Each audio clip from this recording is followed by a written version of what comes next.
Good morning, नमस्कार। आप सभी का स्वागत है हमारे यूट्यूब चैनल पे। दोस्तों, आज का जो लेक्चर है वो है यूपी टेट 2019। जो यूपी टेट का जो 2019 में पेपर हुआ था उसकी जो मैथमेटिक्स है, मैथमेटिक्स के में 30 क्वेश्चन आए थे, तो उसके बारे में आज हम डिस्कस करेंगे और कोशिश करेंगे कि ये जो वीडियो मैं बना रहा हूँ ये आपके लिए बहुत ही हेल्पफुल हो, बहुत ही फ़ायदेमंद हो, जिससे आप अपने यूपी टेट की तैयारी अच्छे से कर सकें। तो आज इसको सॉल्व करते हैं, देखते हैं कि किस तरह के क्वेश्चन आते हैं, क्या लेवल है इनका। और ये जनरली 1 to 5 क्लास के लिए है और 6 to 8 के लिए मैं उसका भी वीडियो दे दूंगा। तो इसके जो भी प्रीवियस ईयर के क्वेश्चन हैं, जो भी 6-7 साल में हुए होंगे, ठीक है, वो मैं सभी को करा दूंगा। और इसके अलावा मैं कम से कम 10 प्रैक्टिस सेट आपको मैथमेटिक्स के 30 क्वेश्चन के, वो भी मैं आपको एग्ज़ाम से पहले, ये जब भी यूपी टेट का एग्ज़ाम होगा उससे पहले मैं आपको प्रोवाइड करा दूंगा। ठीक है। तो दोस्तों, अगर आप हमारे चैनल पे नए हैं तो प्लीज़ चैनल को सब्सक्राइब कर लीजिए और शेयर कर दीजिए। और हमारे प्लेलिस्ट में जाके आप सिंप्लीफिकेशन और घातांक और करनी, ये 2 चैप्टर हमने कंप्लीट करा दिए हैं, उसको आप पढ़ लीजिए। तो ये आपके पेपर में काफ़ी मदद करेगा ये। तो आइए इसको स्टार्ट करते हैं। हमारे पास पेपर है और उसी से हम क्वेश्चन लिख के करते हैं। पहला क्वेश्चन दिया है कि 2 की पावर -1, 2 की पावर -1, फिर यहाँ पे ब्रैकेट लगा हुआ है और फिर ये दिया है फिर -1। ठीक। तो इसको ये पूछ रहा है कि सरलीकरण से संख्या जो प्राप्त होगी वो हमको बताना है। इसमें 3 ऑप्शन है कि अभाज्य संख्या है, सम संख्या है और 2 का गुणक है और विषम संख्या है। ठीक है। तो जो भी है उसके बारे में हम भी बात कर लेते हैं आपसे। ठीक। अब ये क्या लिखा हुआ है कि 2 की पावर -1, अगर हमने ब्रैकेट खोल दिया, ये फिर -1 आ गया, तो माइनस माइनस को क्या हो गया, प्लस हो गया। माइनस को माइनस से करेंगे तो +1 आ जाएगा, तो हमारा 2 आ गया आपका। ठीक है। तो 2 हमारे क्या है, अभाज्य संख्या है, सम संख्या है। ठीक है, वो तो आपको पता है। अब इसको अगर हम थोड़ा बेसिक करते तो क्या करते हैं, यहाँ पे 2 को क्या लिखते हैं, 1/2 लिखते, फिर यहाँ पे -1 है तो ये -1 यहाँ पे आ जाता, फिर ये ऊपर जाता। ठीक है। तो ऐसा नहीं हमने डायरेक्ट कर दिया है, आपको डायरेक्ट ही करना है एग्जाम में। 2 की पावर -1, फिर -1 मल्टीप्लाई करेंगे तो आंसर सीधा सीधा आपका 2 आ जाएगा। ठीक है। अगर इसका आपको थोड़ा बेसिक कॉन्सेप्ट अगर आपको करना है तो आप हमारे प्लेलिस्ट में जाके आप कर सकते हो। दूसरा क्वेश्चन है कि एक आयताकार खेत का विकर्ण दिया हुआ है आपको, तो हम पहले आयत बना लेते हैं। भाई मैं आशा करता हूँ कि जो पेपर है आपके पास होगा, तो ये इसका हो गया विकर्ण 17 है और इसका जो परिमाप है 46 मीटर है। परिमाप, इसका जो परिमाप है वो कितना है, जिसका जो परिमाप है 46 मीटर है। ठीक है। तो आपको इसका क्षेत्रफल बताना है, इसका क्षेत्रफल आपको बताना है। ठीक है। तो देख लीजिए इसको। तो आयत होता क्या है, आयत की जो लंबाई होती है, आमने सामने की लंबाई बराबर होती है, ये आमने सामने की बराबर होती है। ठीक है। ये लंबाई इसके बराबर है, ये लंबाई इसके बराबर है, और जो प्रत्येक एंगल होता है, जो कोण होता है, वो 90 डिग्री का होता है। इसका अगर हम क्षेत्रफल की बात करें, थोड़ा जल्दी मैं करा रहा हूँ, अगर आयत की क्षेत्रफल की बात करें तो क्या होता है, लंबाई गुणी चौड़ाई। अगर लंबाई a है, चौड़ाई b है, तो a × b। सेंटीमीटर है तो सेंटीमीटर स्क्वायर, मीटर है तो मीटर स्क्वायर। ठीक। और इसका अगर परिमाप की बात करें, परिमाप क्या होता है, चारों भुजाओं का योग। तो 4 भुजाएं क्या होती है, a + a + b + b, ये हमारी 4 भुजा हो जाएंगी। तो 2a + 2b हो गया। यहाँ पे 2 अगर कॉमन ले लेंगे तो a + b, तो ये हो गया हमारा परिमाप। ठीक है। तो अभी आपको परिमाप दिया हुआ है, कितना दिया है आपको, 46। तो a + b कितना आ जाएगा यहाँ से आपका, 23 आ जाएगा। ठीक है।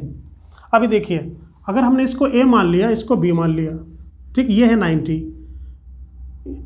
ठीक है। तो अभी देखिए कि यहाँ पे हमारा ये 90 डिग्री है। अगर इसको हम यहाँ पे किनारे लिख लेते हैं, इसको जरा ध्यान दीजिए आप। ठीक है। ये आपका 90 है, ये आपका 17 है। 17 हमारा विकर्ण है, ये हमारा a है, ये हमारा b है। तो एक पाइथागोरस प्रमेय होती है, पाइथागोरस एक जो प्रमेय होती है वो क्या होती है, a² यानी जो हमारा आधार का स्क्वायर, ठीक है, प्लस जो हमारा लंब होता है उसका स्क्वायर, इक्वल टू होता है विकर्ण का स्क्वायर, ये होता है। तो यहाँ पे आ गया हमारा a² + b² इक्वल टू विकर्ण कितना है, 17 है यहाँ पे। 17 का स्क्वायर इक्वल टू 289 होता है। ये हमने कर लिया। तो पाइथागोरस से कभी इन तीन भुजाओं में से अगर कोई दो भुजा दी होती थी तो हम तीसरे का मान निकाल लेते थे। ठीक है, तो ये क्वेश्चन आया हुआ है तो मैं थोड़ा सा डिस्कस कर रहा हूँ। अगर केवल आंसर निकाला होगा तब तो तुरंत हो जाएगा, तो थोड़ा सा आपको हम लोग कॉन्सेप्ट भी क्लियर करा दे रहे हैं। तो a square plus b square equal to कितना आ जाएगा, 289 आ गया। ठीक है, और हमको यहाँ पे परिमाप दिया हुआ है। ठीक, और इसका जो क्षेत्रफल निकालना है, क्षेत्रफल होता क्या है, क्षेत्रफल होता है लंबाई गुणे चौड़ाई। तो हमको लंबाई गुणे चौड़ाई निकालना है। अब क्या करेंगे, इसको हम स्क्वायर कर देते हैं दोनों पक्षों का। ए प्लस बी का होल स्क्वायर कर दीजिए आप, 23 का होल स्क्वायर हो गया। तो ये हो गया आपका a square plus b square plus 2ab equal to 529, 529 होता है सर। 23 का स्क्वायर 3 3 का 9। ठीक है, तो ये हो गया आपका 529, इसका स्क्वायर हो गया। अब देखिए ए स्क्वायर प्लस बी स्क्वायर की वैल्यू कितनी दी है यहाँ पे, 289, इसकी वैल्यू दी हुई है ना, तो यहाँ पे 289 कर दिया हमने, प्लस 2ab इक्वल टू 529 आ गया। तो 2ab इक्वल टू क्या आ जाएगा आपका, 529 माइनस 289, ये आ गया।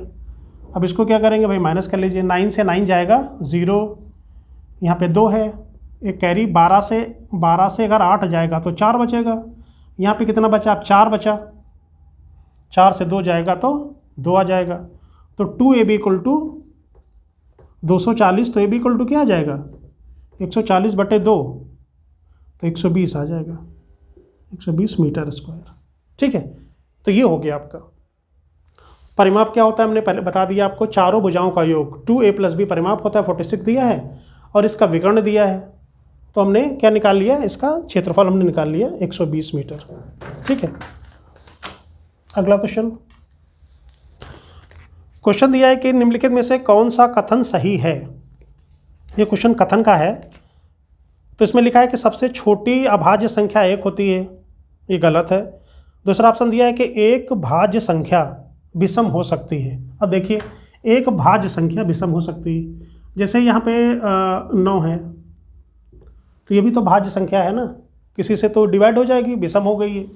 15 जैसे है, ठीक है, भाज्य संख्या है लेकिन विषम है, तो ये ऑप्शन आपका सही हो जाएगा। ठीक है, इसमें केवल ये ऑप्शन दिया हुआ है इसलिए मैंने लिखा नहीं है। अगला क्वेश्चन है कि एक बहुभुज के अंतः एवं बाह्य कोणों का अंतर 60 दिया है। एक बहुभुज के अंतः और बाह्य, ठीक, तो अंतः एवं बाह्य कोणों का अंतर दिया है। कोणों का अंतर कितना है हमारा, 60 है। ठीक है, तो बहुभुज में भुजाओं की संख्या आपको ज्ञात करनी है। तो ठीक है, देखो n-2 into 180 upon n minus 360 upon n equal to 60। ठीक है, क्वेश्चन में पूछा गया है कि इसके अंतः कोण, ये बहुभुज की बात कर रहा है, एक बहुभुज के अंतः कोण और बाह्य कोण का अंतर 60 है, तो बहुभुज में भुजाओं की संख्या आपको ज्ञात करनी है। तो n-2 into 180 upon n minus 360 upon n equal to 60। ठीक है, यहाँ पे एक बहुभुज की बात कर रहा है ये। बहुभुज के अंतः एवं बाह्य कोण, अंतः कोण और बाह्य कोण का अंतर क्या है, 60 है। तो कोण की बात कर रहा है तो डिग्री की यहाँ पे बात कर रहा है, तो ये सभी डिग्री में ही है। ठीक, अंश की बात होती है ना, तो यहाँ पे सभी अंश में ही है। अब इसको हमको सॉल्व करना है। तो n-2 into 180 upon n minus ये हमारा अंतः कोण और ये बाह्य कोण। ठीक, दोनों को हमने जो माइनस किया तो डिफरेंस किया तो कितना आ गया, 60 में आ गया।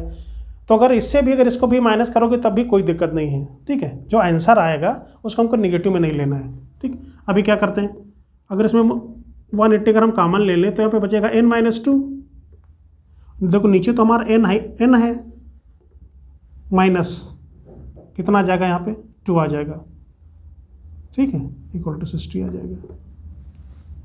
क्या किया कि अपने 180 कॉमन ले लिया, जो 180 अगर कॉमन लेंगे तो यहाँ पे 180 निकल आया और यहाँ पे 360 लिखा हुआ है, तो इसको हम क्या लिखते हैं, 180 इंटू 2, तो यहाँ पे 2 बचेगा, यहाँ पे नीचे n लिखा हुआ है। ठीक है, तो अभी देखिए इसको सॉल्व करते हैं। n -2 n -2 और -2 अपान n इक्वल टू 60। इसको नीचे ले आओ, 180 आ जाएगा ये। ठीक, क्या किया हमने, 180 कॉमन ले लिया, कॉमन लेने के बाद हमने इसको सॉल्व कर लिया, तो 6 3 की 18, 1/3 आ गया आपका। यहाँ पे क्या है आपका n -4, तो n -2 और फिर यहाँ -2 है, तो n -4 ठीक इंटू 3, इसको 3 से मल्टीप्लाई कर देंगे, इक्वल टू n आ गया। अभी क्या आएगा, 3n - 12 इक्वल टू n। ठीक, 3n - 12 इक्वल टू n आ गया। ठीक, अभी देखो हमने क्या लिखा था, 3n - 12 इक्वल टू n, तो 3n - n equal to 12, 3n से 2n जाएगा, n जाएगा तो 2n इक्वल टू 12, तो n इक्वल टू क्या आ जाएगा, 12/2 इक्वल टू 6। ठीक, आपका 6 आंसर आ जाएगा। हमने क्या किया, अंता एक किसी बहुभुज के अंता एवं बाह्य कोणों का अंतर दिया हुआ है, तो अंता कोण n - 2 180/n माइनस बाह्य का ये हो गया, हमने फार्मूला रख दिया और ये आपका आंसर आ गया। तो ये चीज़ आपको याद होनी चाहिए, याद रहेगा तो आराम से हो जाएगा। क्वेश्चन बिल्कुल कठिन नहीं है। क्वेश्चन दिया है कि एक सरल रेखा पर स्थित बिंदुओं की संख्या कितनी होती है। एक सरल रेखा हमने बना दी, ठीक है, इस पे कितने बिंदु स्थित हैं, तो आपके पास ऑप्शन है, ऑप्शन दिया है उसमें 0, 2, 1 और असंख्य। ठीक, एक सरल रेखा पे कितने बिंदु हैं। अभी देखो, अगर जो बिंदु से ही तो हमारी रेखा बनती है, इसमें कहीं ना कहीं पास पास बिंदु ही तो होंगे, डॉट डॉट डॉट करके, तो आंसर आपका आ जाएगा असंख्य। ठीक है, पाइथागोरस प्रमेय से आपको ज्ञात करना है और आपके पास 4 ऑप्शन दिए हैं। पहला ऑप्शन है आपका, पहला है 8 15 17, 8 15 17। दूसरा दिया है 8 9, 8 9 और 10। और तीसरा है 8 64 6 8 10 है आपका, एक 6 8 10 है। चलो 3 ले लेते हैं। ठीक, उसमें ये दे दिया है इसने कि जो सबसे छोटी संख्या है वो 8 है, सबसे छोटी संख्या 8 है। तो पाइथागोरस प्रमेय होती क्या है, अभी हमने आपको बताया था कि अगर कुछ ऐसा दिया हुआ है, ये डिग्री, पहले तो ये जो एंगल है 90 होना चाहिए। अगर ये ए है, ये बी है, इसको हम देख लीजिए, इसको हम लिखते हैं आधार। ये क्या होता है, ये होता है लंब, और ये होता है आपका, इसको हम कर्ण बोलते हैं। तो इसका जो फार्मूला होता है वो होता है कर्ण स्क्वायर, कर्ण का होल स्क्वायर इक्वल टू क्या होता है, आधार का स्क्वायर प्लस लंब का स्क्वायर। ठीक है, ये अगर कंडीशन फॉलो करती है तो हमारा सही हो जाएगा। उसने बोल दिया कि जो सबसे छोटी संख्या है वो 8 है, तो 8 तो सभी में रहेगा। ठीक है, तो क्या करते हैं हम, पहला ऑप्शन लेते हैं। पहला ऑप्शन क्या है कि जो कर्ण होता है वो हमेशा आधार और लंब से अलग अलग हो तो बड़ा होता है। तो सबसे छोटी संख्या अगर आधार हमने ले लिया 8, 8 का स्क्वायर किया, इसको ले लिया हमने 15, 15 का स्क्वायर कर दिया। ठीक, तो 8 8 64 हो गया, 15 का कितना हो जाएगा, 225 हो गया। अब इसको सॉल्व कर लें, 5 4 9, 6 2 8, 289 आ गया। 289 कर्ण हमारा कितना है, 17 का स्क्वायर अगर कर देंगे हम तो कितना आता है, 289 आता है। तो ये हमारा सही हो गया ऑप्शन।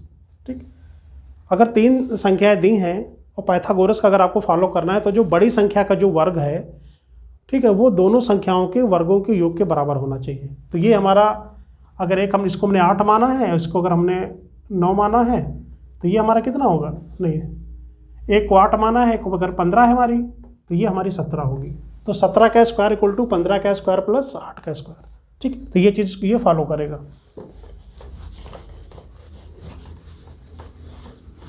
अगला क्वेश्चन है, z का मान ज्ञात कीजिए यदि संख्या 417 417 Z8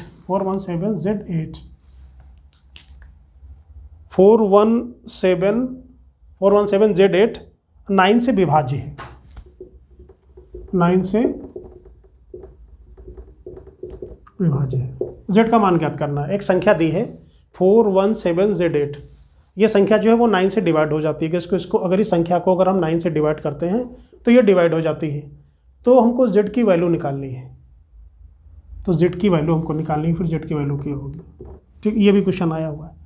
तो देखिए क्या होता है कि कोई भी संख्या 9 से तभी डिवाइड होती है जब संख्या के सभी अंक, अगर अंक को हम ऐड कर दें वो 9 से डिवाइड हो जाएगा तो संख्या डिवाइड हो जाएगी। तो क्या करेंगे, 4 + 1 + 7 + z + 8। ठीक, देख लिए कितना आ रहा है, 8 7 15 1 16 16 4 20 20 + z। ठीक, ये हमारी 9 से डिवाइड होनी चाहिए। अगर 9 से डिवाइड करें तो पूरा का पूरा डिवाइड हो जानी चाहिए। तो ऐसा z का मान क्या रख देंगे ये डिवाइड हो जाए। अभी क्या होता है, 9 दूनी 18 9 तरीक 27 होता है। अगर z की वैल्यू यहाँ पे हम 7 रख दें तो हमारा क्या आ जाएगा, 20 + 7 = 27 आ जाएगा। तो 27 हमारा 9 से डिवाइड है। ठीक है, तो यहाँ पे हम 7 रख सकते हैं, z की जगह पे हम 7 रख देंगे तो ये डिवाइड हो जाएगा। तो आंसर आपका कितना आ जाएगा, 7। तो हमारी संख्या क्या बन गई, 4 1 7 7 8। ठीक, तो यही कंडीशन होती है, अगर कोई संख्या 9 से डिवाइड तभी होगी जब उसके अंकों का योग टोटल जितना भी आए वो 9 से डिवाइड होगा तो वो संख्या डिवाइड हो जाएगी। तो आपको डिवाइड करने की जरूरत नहीं है, आप सीधे सीधे आप इसको ऐड करके ऐसे कर सकते हो।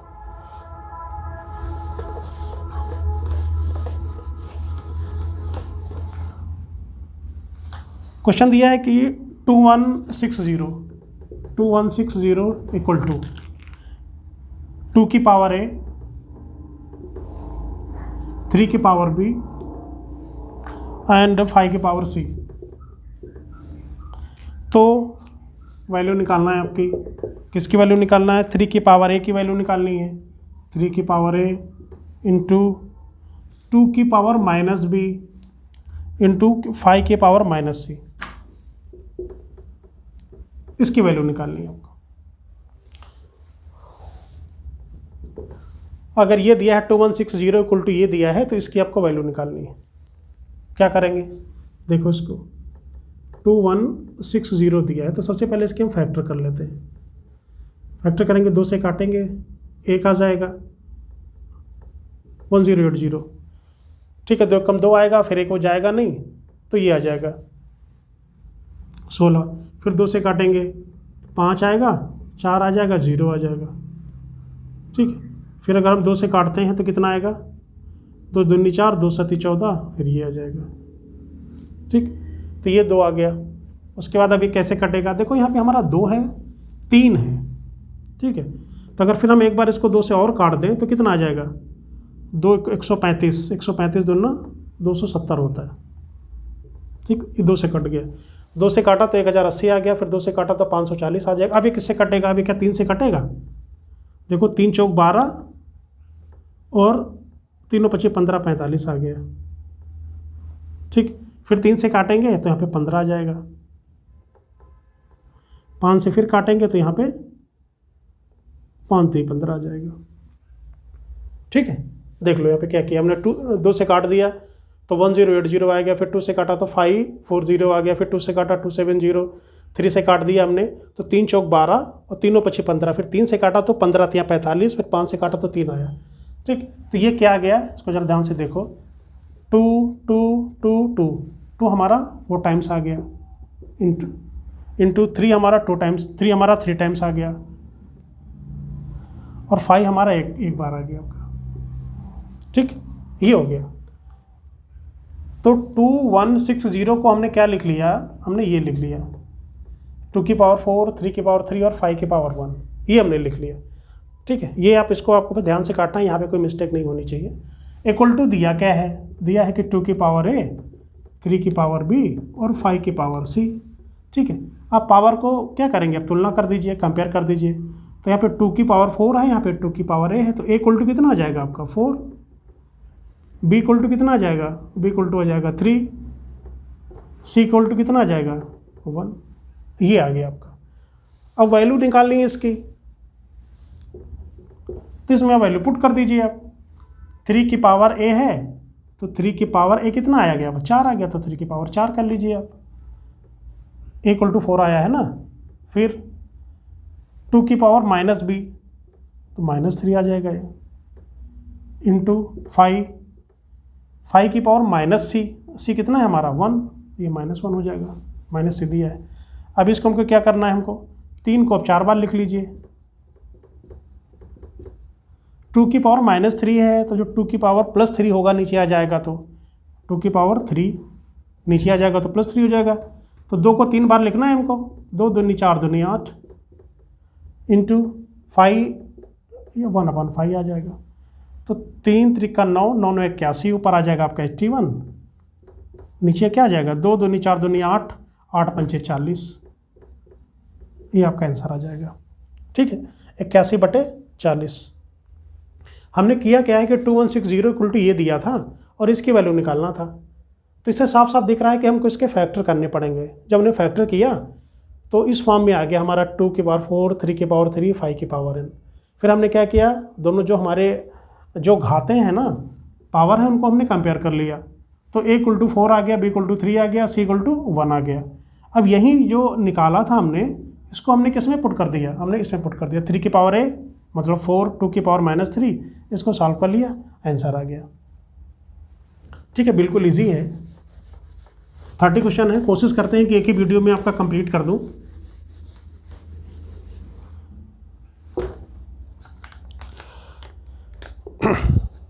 ये क्वेश्चन दिया हुआ है आपको, x की वैल्यू ज्ञात करना है। यहाँ पे 64 है और यहाँ पे 4 है, यहाँ पे 3 है, यहाँ पे 27 है, यहाँ पे 1 है, तो यहाँ पे x है, और यहाँ पे 2 है, तो यहाँ पे 8 है। ठीक, हमको नहीं लगता कराने की ज़रूरत है, तो x की वैल्यू निकालनी है। अब देखिए यहाँ पे इसको छोड़ दीजिए, 2 है, 8 है, यानी 2 का क्यूब, 3 का क्यूब, 4 का क्यूब, तो 1 का क्यूब, 1 आंसर आ जाएगा इसका।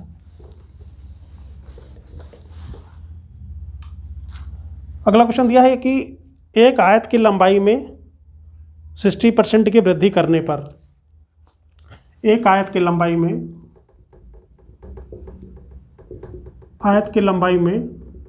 60% की अगर वृद्धि कर दी जाए, ठीक, 60% की वृद्धि करने पर उसकी चौड़ाई में कितने प्रतिशत की कमी करनी होगी जिससे आयत का क्षेत्रफल न बदले। आयत की लंबाई में अगर 60% की वृद्धि कर दिया जाए तो लंबाई तो उसकी चौड़ाई में, लंबाई में किया तो उसकी चौड़ाई में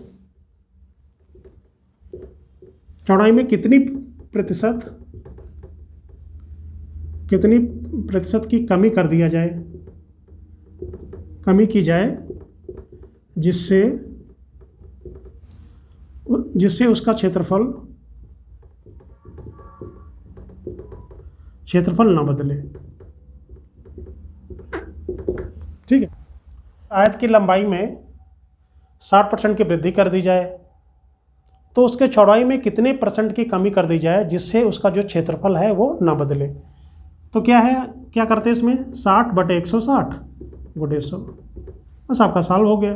देख लीजिए करके कितना आ जाएगा, यहाँ पे 2 से काटेंगे तो 3 आ जाएगा, 3/8 × 100,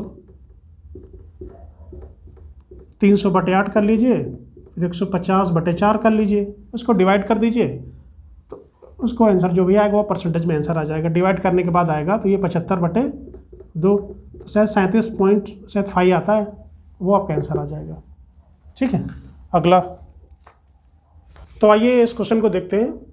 क्वेश्चन कह रहा है कि एक घन का आयतन संख्यात्मक रूप से उसकी भुजाओं की लंबाई के योग के बराबर है।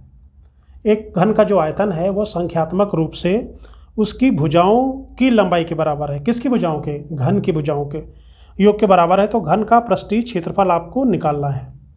ठीक है, तो देखिए इसको, आयतन क्या होता है? घन का आयतन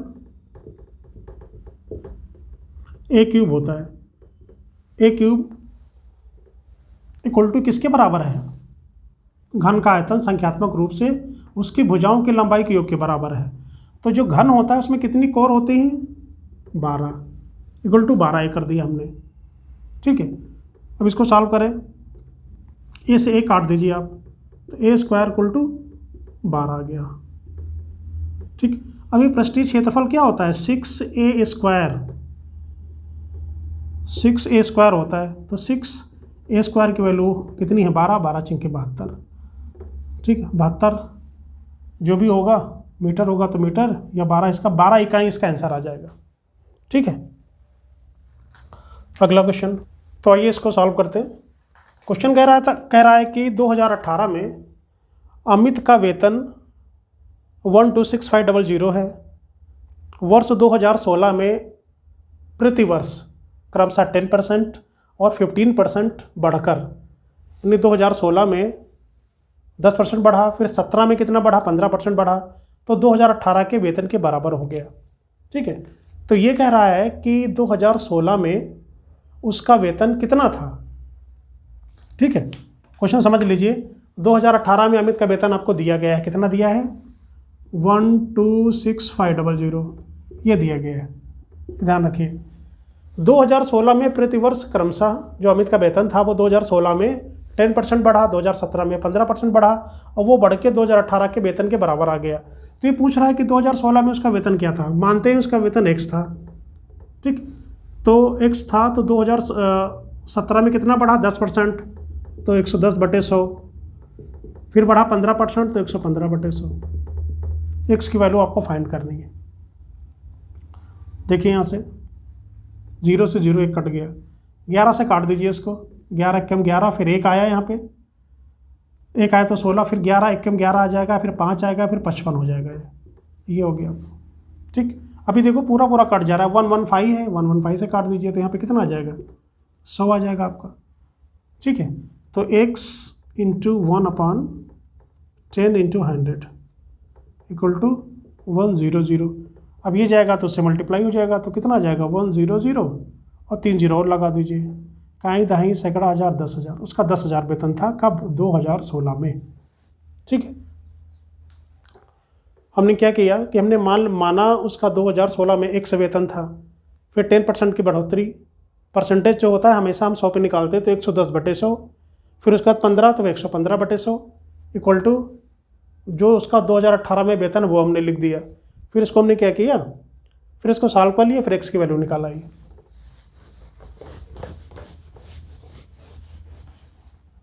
अगला क्वेश्चन है, दो संख्याओं का जो महत्तम समापवर्त है वो 6 है और लघुत्तम आपका 412 है। एक संख्या 48 है, तो दूसरी संख्या क्या होगी।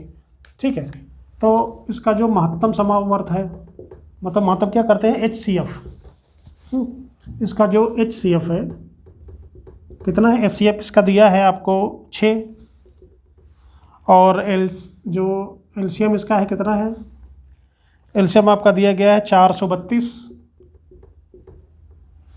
और एक संख्या आपको दिया है 48। एक संख्या 48 है, तो दूसरी संख्या निकालनी है। ठीक, फार्मूला क्या होता है, लासा गुणे मासा, मतलब लघुत्तम समापवर्त HCF × LCM = क्या होता है, पहली संख्या गुणे दूसरी संख्या। ठीक, तो लासा मासा 6 है आपका, और इसका 432 है, तो पहली संख्या हमारी कितनी है, 48 है, तो दूसरी संख्या निकालनी है। तो x = क्या आ जाएगा, 6 × 432/48 = x।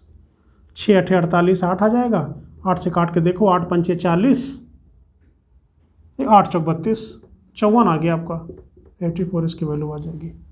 ठीक है, अगला क्वेश्चन।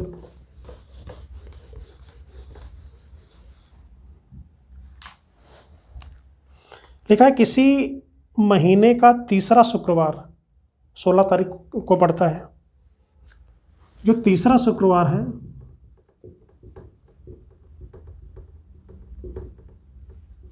जो तीसरा शुक्रवार है वो कब पड़ता है, 16 को, 16 तारीख को पड़ता है, नहीं 16वीं तारीख को पड़ता है। ठीक है, तीसरा शुक्रवार, किसी महीने का जो तीसरा शुक्रवार है वो 16 तारीख को पड़ता है। तो उसी महीने का जो चौथा मंगलवार होगा कब पड़ेगा, चौथा मंगलवार कब पड़ेगा। ठीक है, अब देखिए इसके बारे में थोड़ा सा मैं आपको थोड़ा सा बेसिक भी बता देता हूँ, जो कैसे क्वेश्चन आते हैं।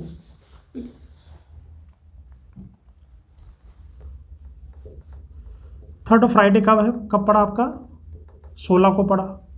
तो सेकंड कब पड़ा होगा, सेकंड फ्राइडे कब पड़ा होगा, 7 माइनस कर दीजिए तो 9 को पड़ा होगा। ये फर्स्ट फ्राइडे कब पड़ा होगा, 2 को पड़ा होगा।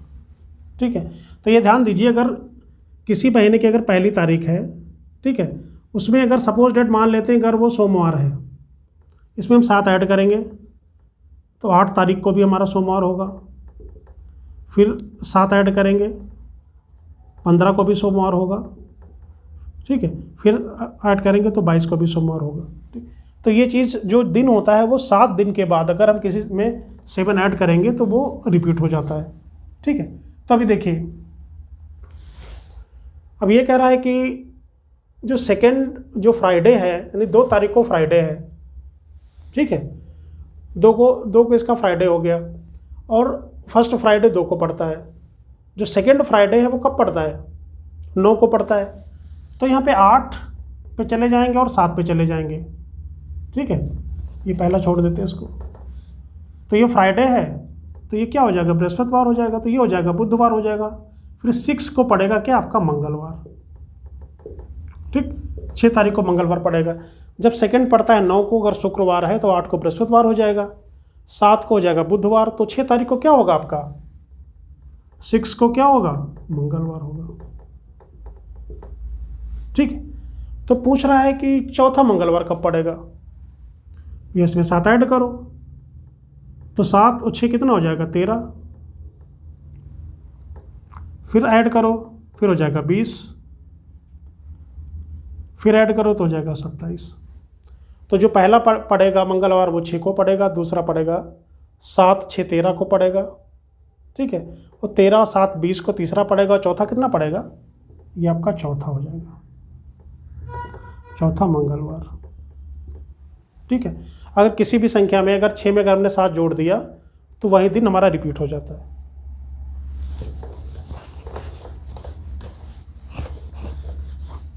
अगला क्वेश्चन है,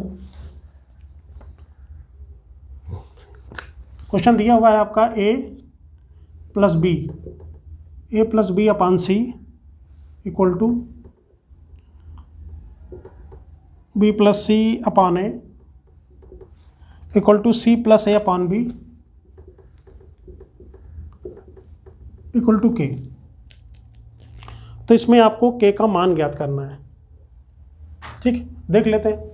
अगर ये जो सभी है, सभी अगर के बराबर हैं तो इसको हमको के का मान ज्ञात करना है। अभी क्या करते हैं, देखो इसको, अगर a plus b equal to c equal to बराबर क्या है, तो के आ गया। ठीक, तो यहाँ पे अगर हम सी के लिखते हैं तो सी के क्या आता है, सी के या के सी लिख दो, a प्लस बी आ जाएगा। ठीक, ये हो गया। देखो यहाँ पे लिखा है a plus b upon c equal to k, तो c को हमने कैसे मल्टीप्लाई कर दिया, तो c इंटू के इक्वल टू कितना आ जाएगा, a प्लस बी। इसी तरह से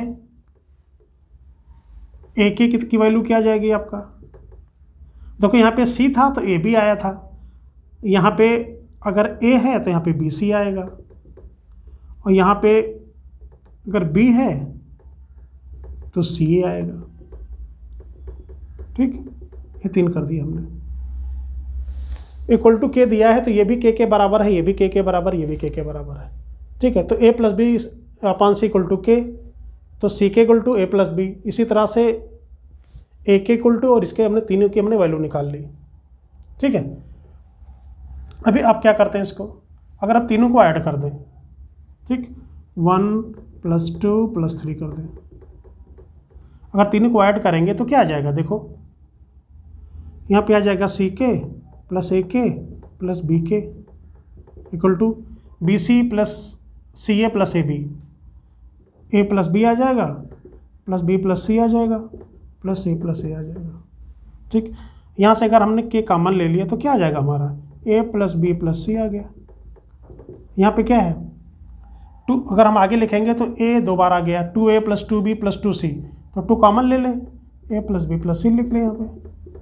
ठीक, ये दोनों कट गए तो के इक्वल टू कितना आ जाएगा, 2 आ जाएगा। ठीक है, तो क्वेश्चन ये दिया था a plus b upon c equal to b plus c upon a equal to c plus a upon b equal to k. तो हमको क्या करनी थी, हमको के की वैल्यू निकालनी थी। फाइंड द वैल्यू ऑफ के की वैल्यू हमको निकालनी थी। तो हमने क्या किया, a plus b upon c equal to k मान लिया। ठीक है, तो सी को कैसे किया, तो हमारा c k equal to a plus b आ गया। इसी तरह ए के निकाल लिया, फिर बी के निकाल लिया, फिर तीनों क्वेश्चन को हमने ऐड कर दिया।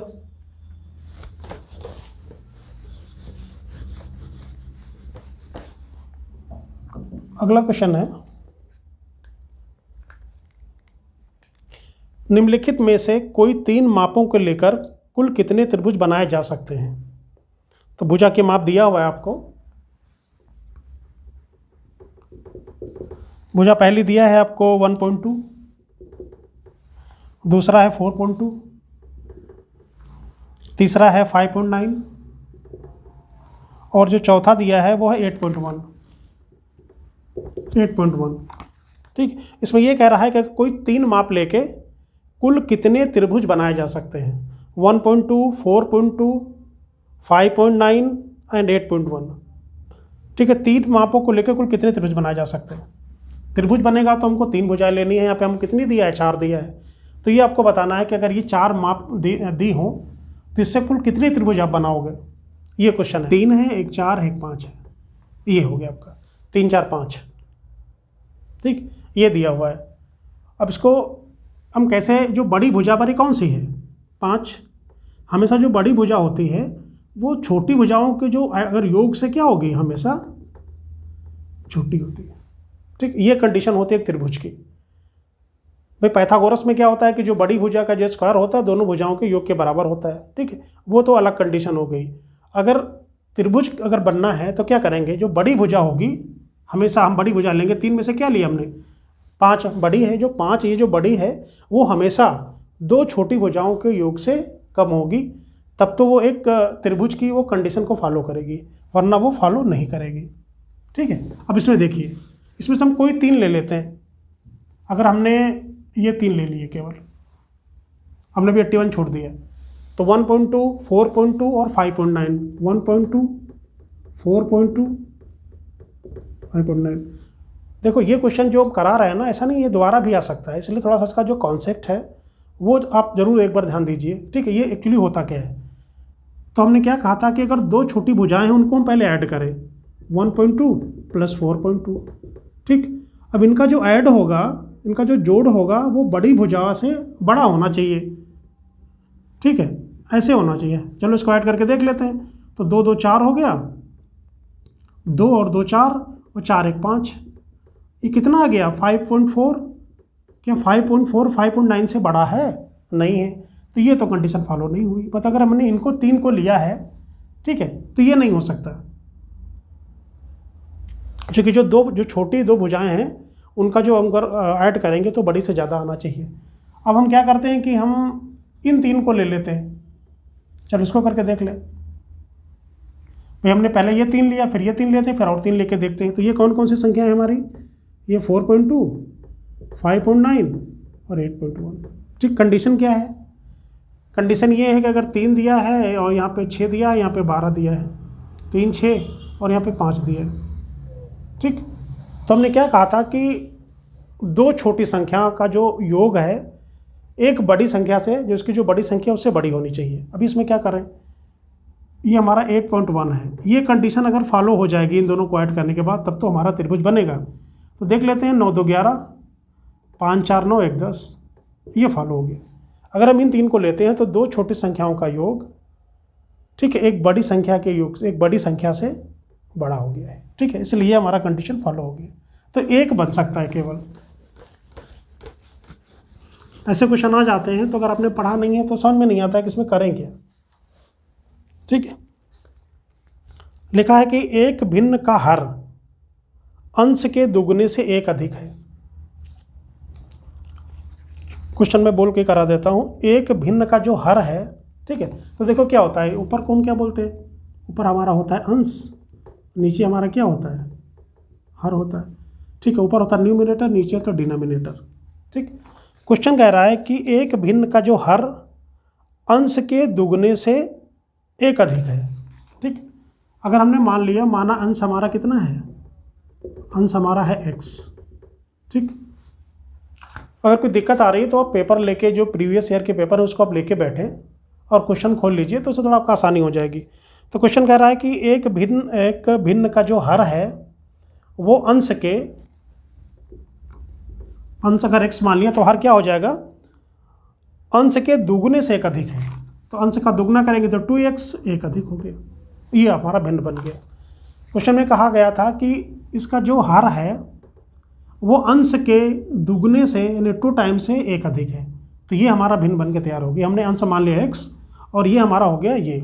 ठीक है, उसके बाद इसने कहा है अंश में 2 जोड़ दिया जाए और हर में 3 घटा दिया जाए। तो अंश में 2 जोड़ देते हैं और इसमें क्या करते हैं, और हर में 3 घटाने पे, ठीक, 3 घटाने पे एक संख्या प्राप्त होती है, यानी 1 प्राप्त होता है। देखिए क्वेश्चन में ये कहा गया था कि जो एक संख्या है वो अंश के दुगने से एक अधिक है, तो हमने अंश मान लिया x और हर कितना हो जाएगा, अंश का दोगुना प्लस 1। फिर उसने कहा कि अगर अंश में 2 जोड़ दें और हर में 3 घटा दें तो जो भिन्न होती है वो 1 के बराबर हो जाती है। ठीक है, तो आपको क्या बताना है, आपको अंश तो आपको वो भिन्न बतानी है। भिन्न हमारी क्या थी, वो x अपान 2x प्लस 1, ये हमारी भिन्न थी।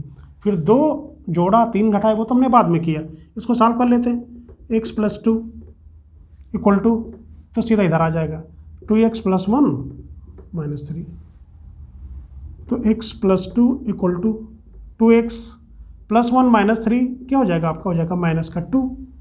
अभी क्या करेंगे हम, 2 प्लस 2, ये 2 इधर ले आइए, 2x माइनस x आ जाएगा। ठीक है, यहाँ पे आ गया 4, यहाँ पे आ गया x इक्वल टू 4 आ गया। इसमें आप वैल्यू पुट कर दीजिए, तो ये हो जाएगा, जब x की वैल्यू 4 रखेंगे तो ये हो जाएगा 4। ठीक है, नीचे क्या आएगा, यहाँ पे 4 रखेंगे तो कितना आ जाएगा, 4 दूनी 8, 1 9, 4/9 आपका आंसर आ जाएगा। ठीक है, एक बार और मैं क्लियर कर देता हूँ। क्वेश्चन में कहा था कि किसी भिन्न का जो अंश है, ठीक है, जो हर है वो अंश के दुगने से एक अधिक है, उसको 2 टाइम्स प्लस 1। फिर उसने सेकंड कंडीशन क्या लिखी कि अगर अंश में 2 जोड़ दें और हर में 3 माइनस कर दें तो जो हमारा भिन्न है, जो हमारा फ्रैक्शन है वो 1 के बराबर हो जाता है। तो उसको 1 के बराबर कर दिया, फिर सॉल्व कर लिया, x की वैल्यू निकाल ली, भिन्न हमने ये माना था, हमारा आंसर आ गया।